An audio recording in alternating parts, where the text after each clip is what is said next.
Hello, everyone. Again, I am welcoming you back to our day of conversation where we have lots of really amazing conversations.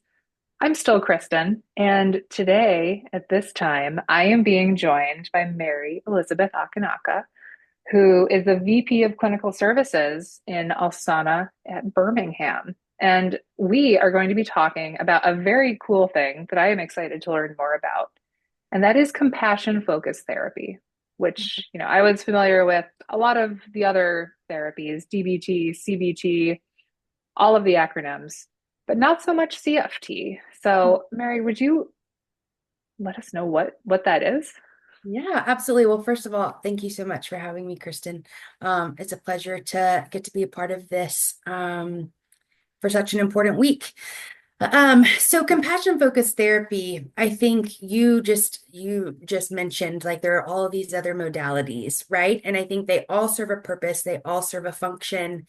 And compassion focused therapy actually is just a really great partner to all of those pieces. And so um genuinely the foundation is, what does it look like to have curiosity towards your story, to understand um, why you have come to be the way that you are, and in what ways have you had to attempt to survive in the world based on those experiences. For our clients, that would be the eating disorder and other, whether it's substance abuse or any of those other pieces. But the idea of finding and gaining an understanding as to why you do what you do in terms of your eating disorder really allows you to step away from a level of shame in regards to how you feel towards yourself in the choices that you're making and your worthiness of change moving forward. And so if we can look at our historical influences. So, what were things that happened in childhood, relationships to up to whatever age you are, and really understand what was it that you were trying to protect yourself from. I think Mm, that really allows us to soften. And with that understanding allows the potential space for compassion. And with that compassion, we then have the opportunity to consider change, right? We have the capacity to understand why we've done why we do what we do. Next step is recognizing that it's just not working out anymore, right? The eating disorder is mhm. no longer serving you in the way that it originally did. And now it's time to utilize different tools and resources to be able to navigate your own internal system in a way that doesn't require these maladaptive behaviors, so to speak. Does that make sense? Yeah, I think so. And I've been looking forward to this conversation because earlier today I was talking with someone about binge eating disorder, and we touched Mm. on making choices that are life affirming and coming back and really understanding the why and looking at the whole human and showing compassion to yourself. Yes. And I, I lead one of ANAD's groups, and Mm. I hear it all the time in our groups, and I felt it like the idea of should, like I should be better. I should be able to do these things. I should be further along. Like it's my fault that this is happening. Mhm. How how did the CFT address that really? Yeah, absolutely. Um, so something you said sparked my thinking. Also, I love that you were talking about binge eating disorder. Um, I think having the capacity to even just talk about what it is that your experiences have been automatically decrease shame, right? Shame can, I mean, darkness can exist in the light. Right. We know that. And when I think about compassion, I think about my own internal system. And I think when we are unwell and feel like we always live in the shoulds, then we are living in that dark space. And the idea Hmm. of compassion is actually opening the door to that light. And that light is the opportunity to decrease that shame, and understanding. I think something that's really important too, is we're really good most of the time at being compassionate towards other people. We are, but we really stink at receiving compassion, and most definitely, giving ourselves compassion. Regardless of what you tell others, you're truly the exception to the rule for whatever reason, and it doesn't apply to you. And so I think it's important to look at why that is. And so a part of that is exploring what your fears are in regards to compassion. Perhaps what are the blocks? What are the things getting in the way that doesn't permit you to have the space to explore this idea? And resistant, like why are you so eager to push that idea away? And one thing, as you were talking, that I think is really important is just because we are stepping into a compassionate stance for ourselves doesn't mean we're not taking accountability for our choices, Mm. right? I think because there's a lot of those shoulds, as you said, and it's a lot of looking back and thinking, oh, I can't believe I did that, or this is what I did, and it's unforgivable, and all of those pieces.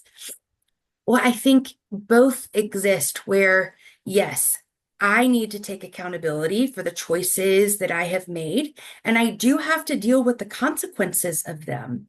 And at the same time, I can understand why those choices were made, what the foundation of myself is, and why that came to be, and learn to have compassion for myself, in that understanding, while also learning how to move in the right direction. Yeah, Showing compassion isn't giving blanket permission. that's right. That's right. Yeah.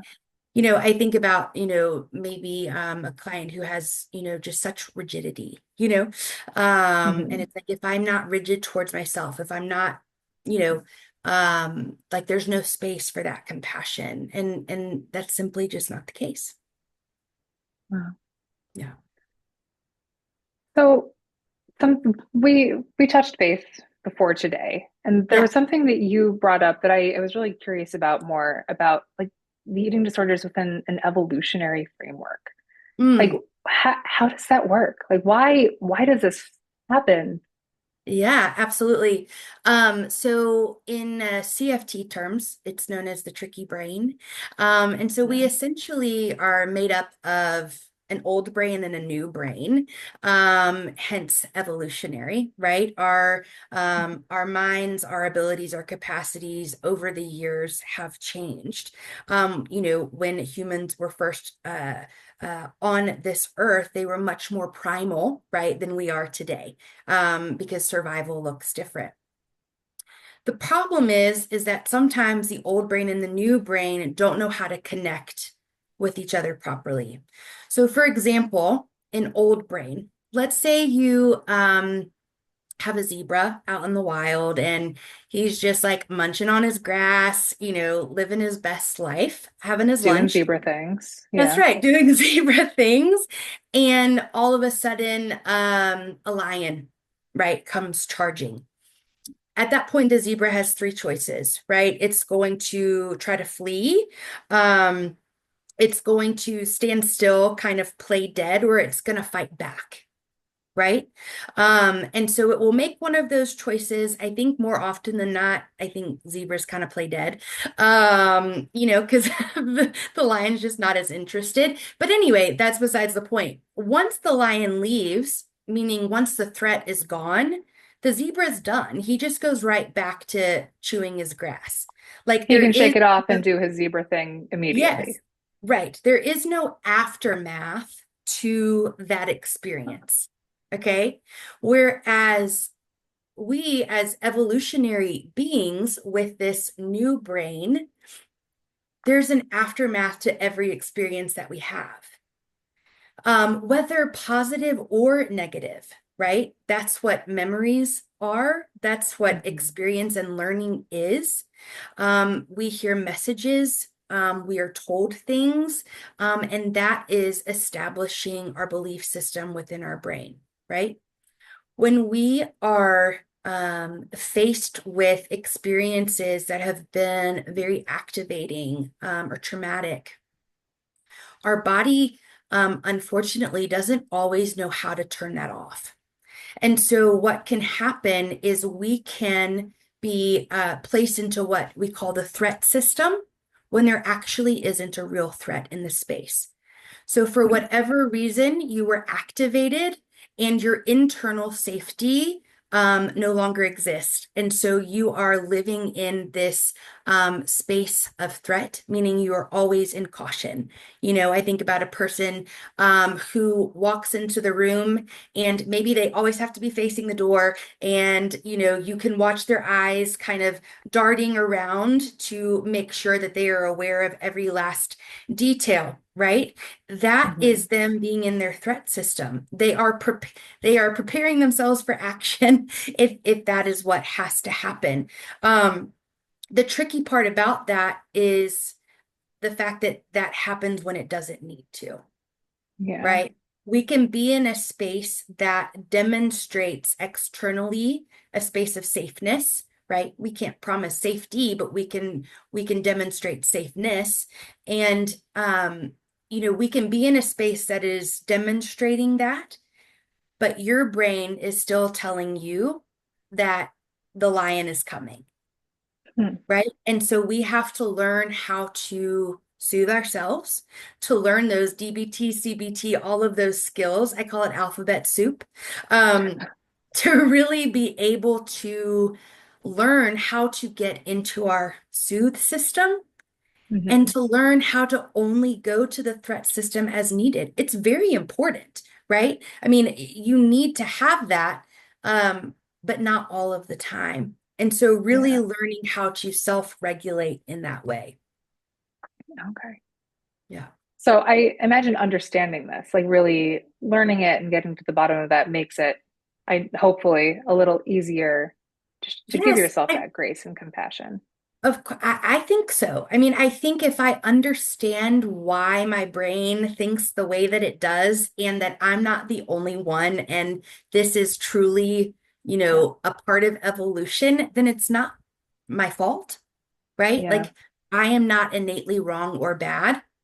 I am just being, and my brain is doing what it's designed to do, which is to protect me, right? But the Yeah. unfortunate reality is that it's just gotten out of whack. Yeah. Yeah. Yeah. Okay. So I think kind of related to this, we had a question come in to say, can so we're talking about like learning this. I imagine doing some of this work comes up earlier in recovery when you're trying to build that compassion, but can compassion focused therapy be used at any point of recovery, including to maintain recovery for folks who identify as recovered? Yes, absolutely. There is a space for compassion focused therapy at all levels of the recovery process and in the recovered space, right? I Mhm. think when we are starting our recovery journey, Um, you know, the first goal is obviously stabilization of behaviors. And that's where we're really needing to bring in some more of those resources of alphabet soup. But at the same time, it's also an opportunity to understand your life story and to learn to have curiosity about it at those initial stages, to really explore what are those negative beliefs? How did they come to be? Um, in order to consider the idea of changing them, right?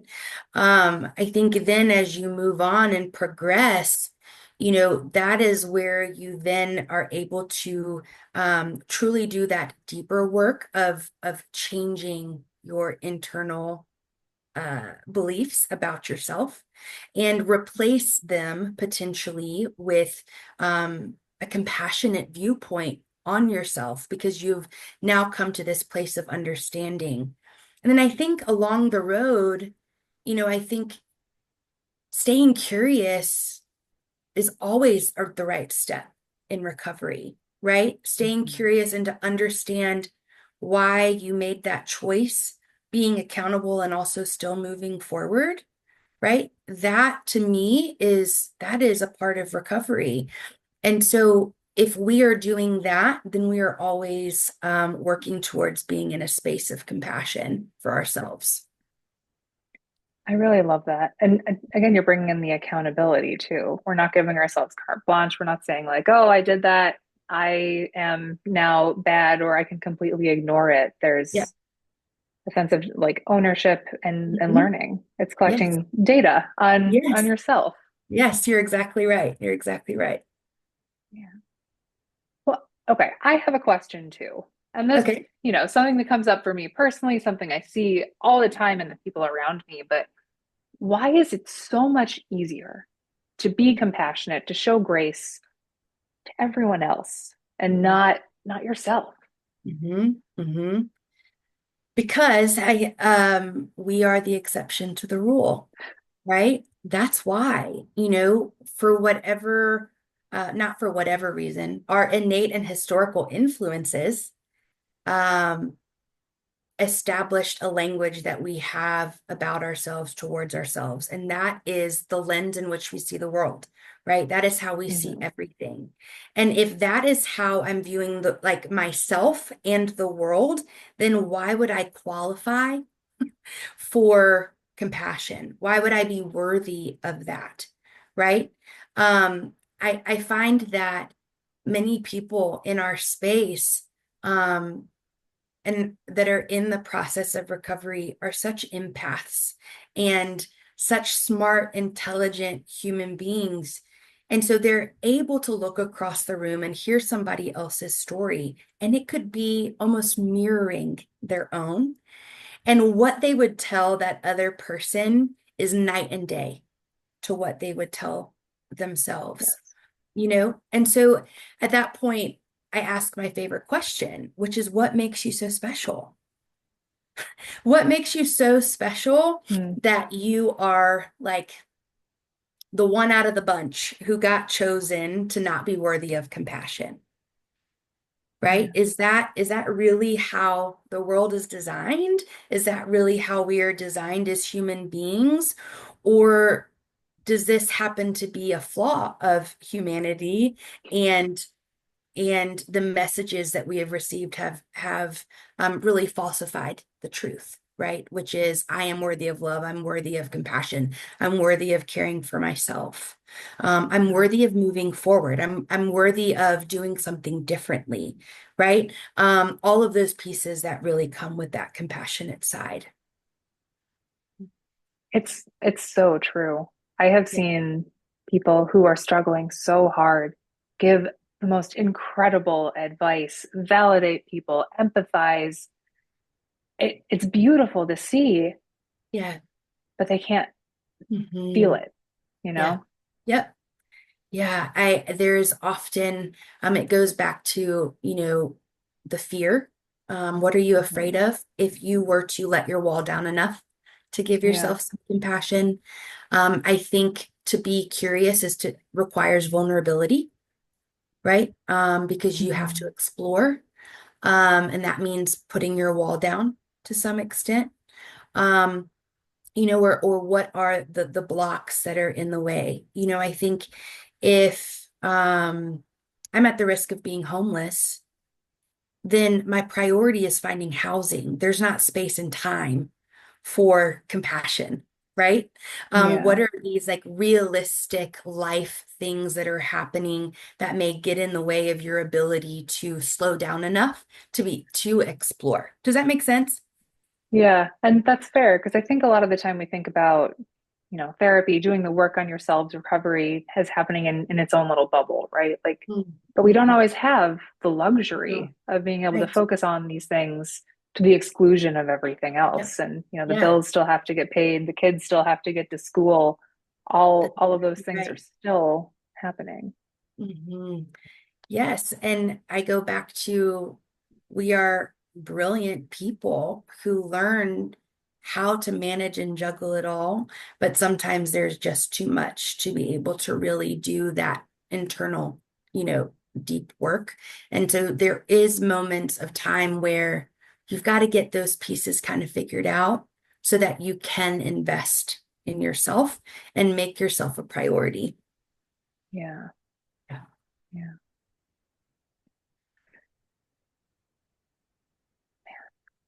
So, okay. We're talking about compassion and earlier today I talked to someone else about coping skills as like Mhm. muscles, things you can develop, like practice on. Yeah. Is compassion the same thing? Like, can you Yes. practice Yeah. compassion for yourself as well as for other people in the same way that you Yes. can practice like using breathing to get through sticky moments? Yes. Absolutely. There are um, plenty of tools that I think partner with cognitive behavioral therapy, and the foundation of that with this infusion of compassion, that allows you to truly practice the skill of gaining insight and compassion towards yourself. One of the ways you could do that is this idea of the compassionate other. This is, I think, probably one of my favorite exercises with our clients. And the idea, kind of going back to what we were just talking about, which is, what I would tell someone else is vastly different than my own internal dialogue, right? Kind of going Hmm. back to that space. This idea of if you were to create this ideal human or being or entity, it doesn't have to be a person. Um, and this individual or this being is innately compassionate. There is no judgment, there's no flaw in them. They are wise. Um, they are a warm hug, like all the way around, you know? Um, And if you were to have to identify that individual, and it might be someone in your life that you are kind of making feel um, bigger, right? Or more compassionate, or any of those things. It could be someone in your world that sticks out. But if you're able to develop that, you can then start to have a dialogue of what would they say to me in this situation? If I were sitting in a space with this ideal, compassionate individual, and I said, you know, I'm a terrible human, I'm not worthy of any of these things, what would their response be? I think that when we are able to externalize, um, when we're able to externalize the dialogue that could potentially apply to us, it's a great place to start, right? And learning Wow, how to yeah. receive that back in. Because here's the thing is there is no real other person. You are learning how to talk to yourself in that way. Why does it make such a difference putting that compassion like one step removed, even Mhm. though it is you talking to yourself, but we're Yep. putting this one layer there? Why Yep. why does that make such a difference? Because I think it goes back to being able to recognize or provide compassion to something other than yourself, right? I think there's enough emotional separation, enough distance. If you are, truly doing like imagery work and taking yourself into this space and seeing this human or this entity, this being, then it truly is separated from yourself, right? And I think that there's a safety in that. I think there's a safety in exploring what that dialogue could be. And then I think we're working towards the recognition that that is actually you demonstrating the ability to speak to yourself in a completely different way. Wow. Yeah, Do you have an ideal compassionate other? I do. I do. Would you tell us about them? I would love to. Yeah, so it's my mother-in-law. So my husband's Nigerian. He's been in the States for about a little over 10 years, and I never got to meet my mother-in-law. So she actually passed away in this past year, but Um, She lived in Nigeria, and I never had the opportunity to meet her in person. But I spoke to her on the phone, many, many times, and you know, seen lots of pictures, some, video, and so you kind of create this persona in your mind. And she has got just this guttural, deep laugh that I adore. And I truly just imagine that if I were to walk into her presence at this time, like her hug and love and lack of judgment and joy and compassion towards me would be indescribable. Right. And so Yeah. I love being able to think about her in that way. And it stays relatable to myself, right? It stays in this kind of tangible space, but yeah, that would be mine. That's Mm. amazing. I Yeah. feel like this is something I want to think about now and Yes, bring that you to, should. yeah. Yeah, it's really It cool. and it's interesting because it's kind of a mental gymnastics, right? But it's Mm. something you can practice. And Yes. honestly, it sounds like a really kind of a fun thing to be able to practice. Yes, absolutely. And, just like any other skill, you know, um, we encourage that you practice that skill when you're not in a space of distress, Hmm. right? So, because that's how we can make it make it this, pretty natural, consistent choice and thing to do. I think examining or having that compassionate other and exploring that dynamic in relationship when we're not in a space of distress really allows you to kind of like fill up your word bank with Hmm. compassionate, positive words. Does that make Yeah. sense? So you now Yes. you have you're building up this bucket of truth to be able to access when you're in that space of distress.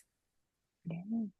We have some advocacy toolkits and encouraging people to interrupt diet culture talk. But even just the practicing it, the saying it, Yes. knowing what those words are makes it Yep. easier in the moment.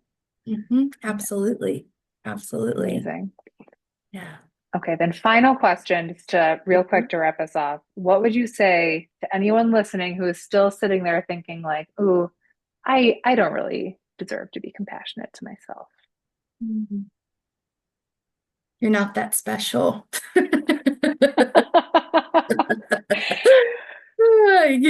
You're not that special. Whoever you are, I adore you, and you are worthy of so much, regardless of history. Um, but you're not so special that you are the chosen one who doesn't deserve compassion in the world. That is the best way I think I've ever heard shooting down someone's specialness. I like it. You're welcome. Okay, Mary, thank you so much for the conversation today. I really enjoyed this. It was wonderful. Absolutely. Thank you so much for having me.